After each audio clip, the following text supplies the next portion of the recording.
Auto driver సేవలో ఏదైతే స్త్రీ శక్తి పథకం ద్వారా మహిళలకి ఉచిత బస్సు సౌకర్యం ఏదైతే కల్పించామో ఇప్పటికే 10 కోట్ల మంది మహిళలు ఈ పథకాన్ని వినియోగించుకోవటం, మహిళలందరూ కూడా ఈ పథకాన్ని చాలా సంతోషంగా ఆమోదించి పథకాన్ని వినియోగించుకుంటూ మనందరం కూడా చూస్తున్నాం. సో దీని మూలంగా ఆటో డ్రైవర్స్ కి, ఆటో నడిపే వాళ్ళందరికీ కూడా కొన్ని ఇబ్బందులు తలెత్తుతున్నాయి. వారికి ఏదైతే వారి ప్రొఫెషన్ ఉందో దానికి ఇబ్బంది పడుతుందని చెప్పేసి కొంతమంది ఆటో డ్రైవర్లు, క్యాబ్ డ్రైవర్స్ వీళ్ళందరూ కూడా ముఖ్యమంత్రి గారికి రిప్రజెంటేషన్ చేయటం ద్వారా మరి ముఖ్యమంత్రి గారు వారి సమస్యలు కూడా పరిగణలోకి తీసుకుని ఈ ప్రభుత్వం యొక్క లక్ష్యం సాధ్యమైనంత వరకు ప్రభుత్వం చేసే కార్యక్రమాల ద్వారా ఎవరికి నష్టం కలగకూడదు, ఎవరు ఇబ్బంది పడకూడదు అనే లక్ష్యంతో ఏదైతే ఈ ప్రభుత్వం పనిచేస్తుందో దాంట్లో భాగంగా ముఖ్యమంత్రి గారు ఆటో రిక్షా వాళ్ళకి, డ్రైవర్స్ కి, మోటార్ క్యాబ్ డ్రైవర్స్ కి, మ్యాక్సీ క్యాబ్ డ్రైవర్స్ కి 15,000 రూపాయల ఆర్థిక సాయం అందించడానికి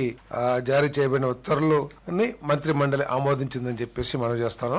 మరి రేపు 4వ తారీఖున ఈ కార్యక్రమాన్ని పెద్ద ఎత్తున రాష్ట్ర వ్యాప్తంగా ప్రారంభించడం జరగబోతోంది, ప్రతి జిల్లాలో కూడా.